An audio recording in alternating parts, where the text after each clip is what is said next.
Peťo. Toto je tá Felicia, ktorú sme asi 3 týždne mali v dielni. Aj v jednej, aj potom trošku v druhej. Ako nebolo veľa ľudí. Myslím si, že nikto z vás, lebo percentuálne to je asi 0,001. Na Felicii, neviem, či tak to bol. Ideme skúsiť dôjsť s týmto autom do Oymyakonu. Zažiť tam extrémne teploty. Oymyakon to je oficiálny cieľ, to nie je ešte jasné, že či to bude fakt posledný bod.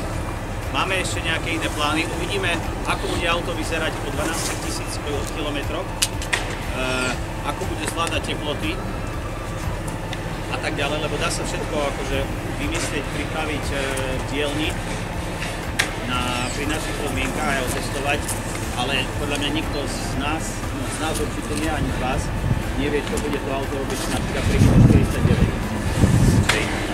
Keď dojdeme do Oymyakonu a triezvo zhodnotíme situáciu, na čom sme my dvaja, ľudský faktor aj technický auto, tak chceme pokračovať po cestách, ktoré v lete neexistujú, len v zime.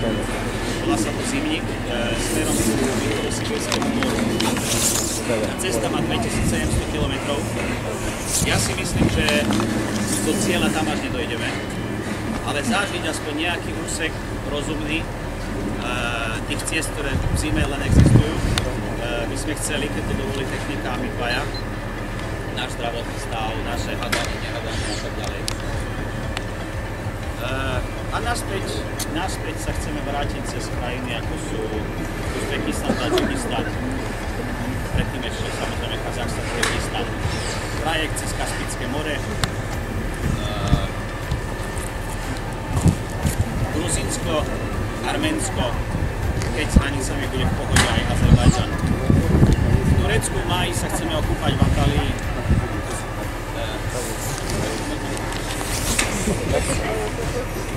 Máme narodeniny v máji obidvaja s rozdielom 3 dní.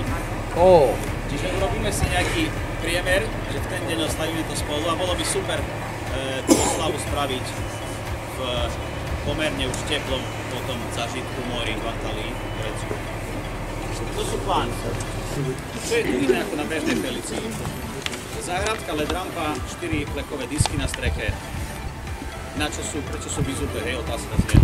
Lebo musíme kúpiť pneumatiky z rotví, oni sú dostupnejšie v tých severských štátoch plus v Rusku. Vidíme, či toto riešime v Estonsku, alebo to budeme už riešiť v Rusku. A je to veľa lacnejšie. Na to pôjdu pneumatiky z rotví, do každého kolesa pôjde duša. Je to dušové pneumatiky v kvalitných podmienkach.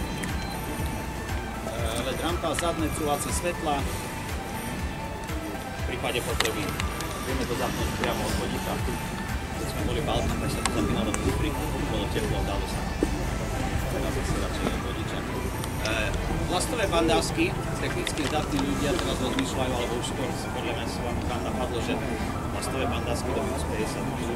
My si myslíme, ale chceme vyskúšať, čo tu dá. A tam už kúpime železné, aj cenovú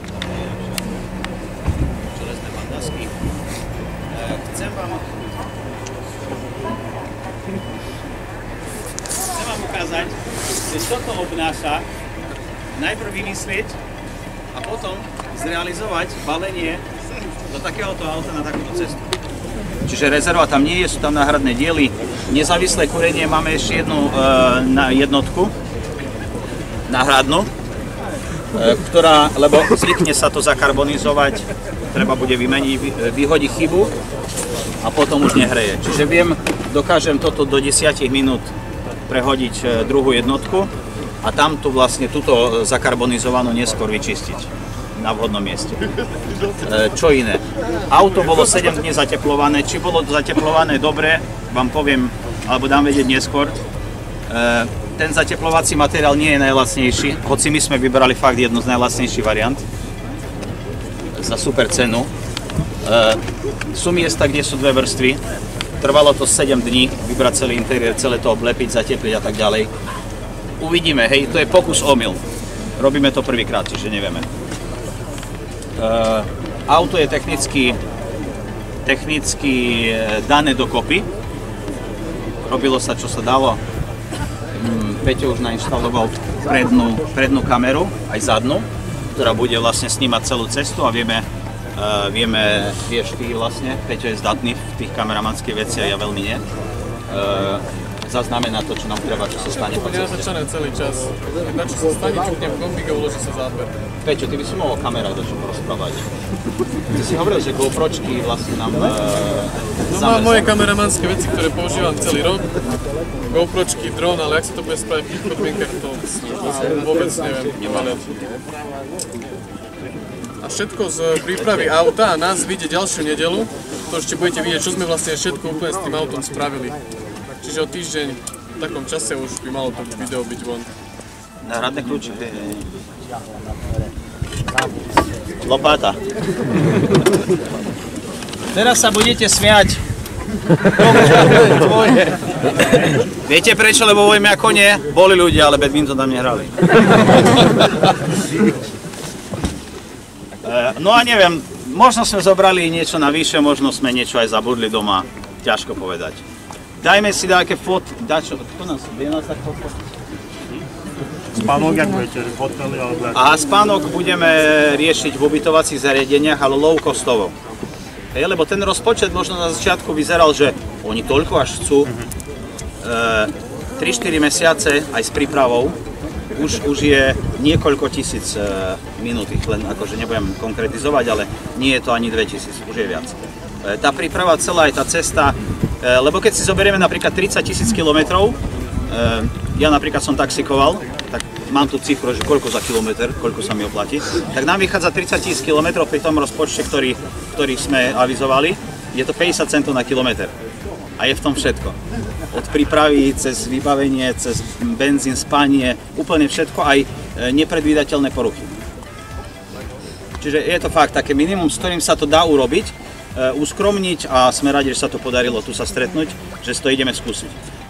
Samozrejme, že budú možno aj také veci, že nevieme, hej, ale keď napríklad 30. krát, obrazne povedané, budeme riešiť nejakú poruchu, ktorá už fakt nemá zmysel riešiť a proste môže sa stať hocičo, hej, že už sa nedá s tým nič robiť, až vtedy od toho ustúpime. Ale nie tým štýlom, že sa vrátime, stopneme kamión, ideme ďalej. Hej, čiže to bude také, to není jasné. Uvidíme. Ale urobíme všetko preto, aby sme toto auto sem donesli v máji. Alebo koncom apríla, alebo máji. Uvidíme podľa cesty. Že by sme sa zás tak stretli a aby ste videli ošuchanú odretu s odretými ušami, s prasnutou záhradkou, proste tú Feliciu, možno s prasnutými pružinami. Uvidíme, nevieme. Všetko. Prevodovku máte? Nie. Som nemal. Nebral si nakoniec?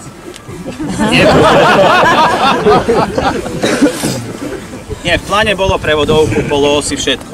Jedného krásneho dňa som začal googliť a som zistil, že, a to som si myslel, že nie, že do Ruska exportovali Felicie. Áno, áno. Čiže na autobazári tam sú nejaké Felicie, není ich veľa. Zbytočne sa nosí. Hej, tak som už prevodovku neriešil. Takže tak, máme čo to, všetky diely sa nedá zobrať, no nedá sa, ani z ekonomického, ani tak, toto. Keď čo sa pokazí, budeme riešiť. A vlastne, ja myslím, že na túto chvíľu odo mňa všetko, lebo najlepšie sa bude rozprávať už, keď niečo zažijeme, lebo zatiaľ sme zažili brutálnu prípravu, naše rozhodnutie ísť do toho tiež nie je ľahké. Nebolo ľahké na začiatku sa rozhodnúť, že ideš, opustíš ten bežný život na 3-4 mesiace a plus ešte do takých podmienok. No ale toto sme chceli, toto máme, ste tu, sme radi, máme tu auto, ktoré je súce v túto chvíľu na štart.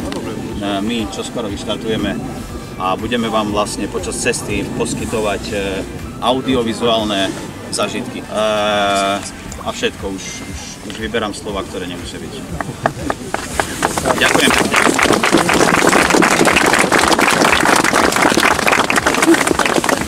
Ešte taká jedna sekundička. Chceli by sme urobiť spoločnú fotku, keď nie ste proti.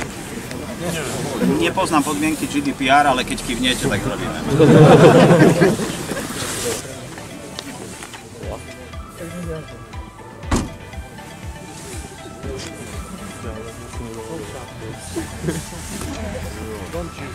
Jak na turbínu. Pohode. A teraz uvidíte, prečo tie kruhové tréningy som robil.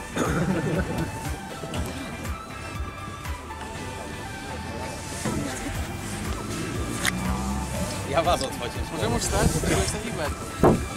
Môžem za to postaviť, čo? Nie, ja. Dobre. A kde je tam sa trošku?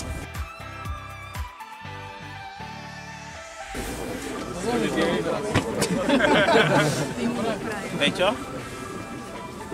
No, Peťo má prax.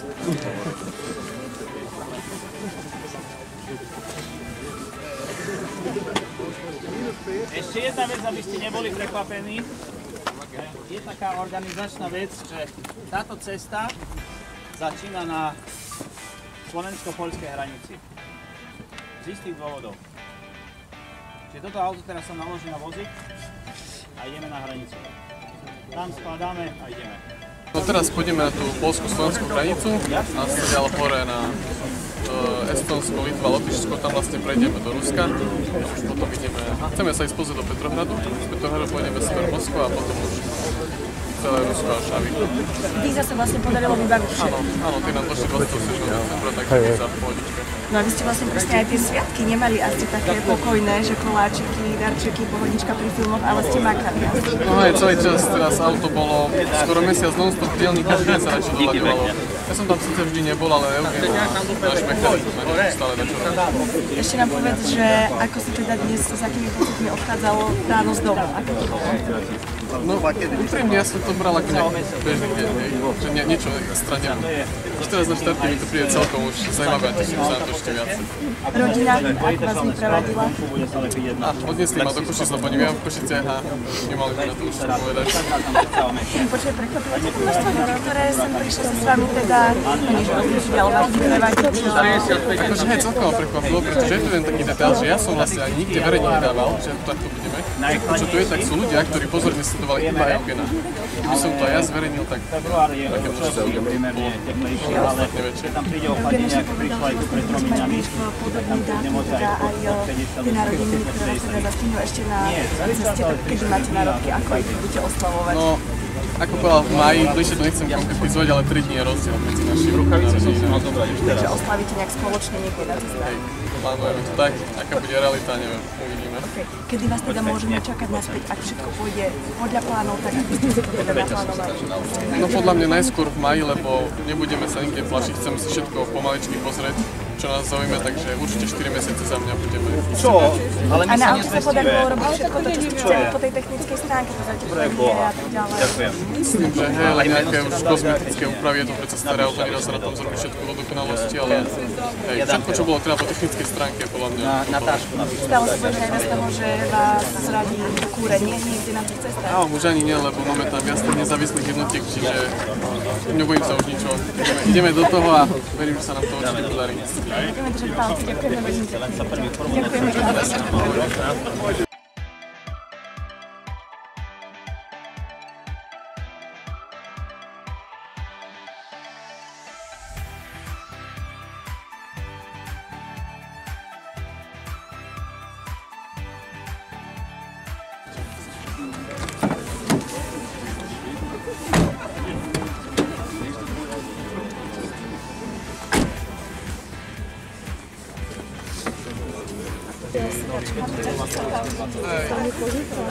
Aby boli lepšie, keď boli vysedené úplne tie staré, takže tieto by mali byť lepšie.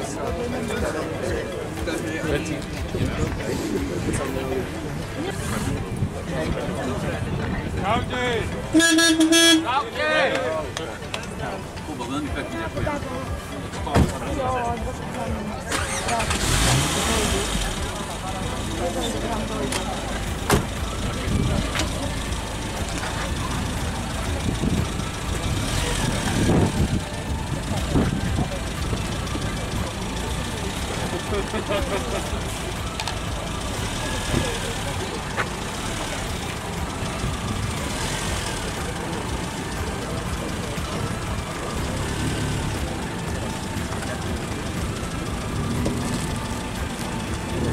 Ha ha ha!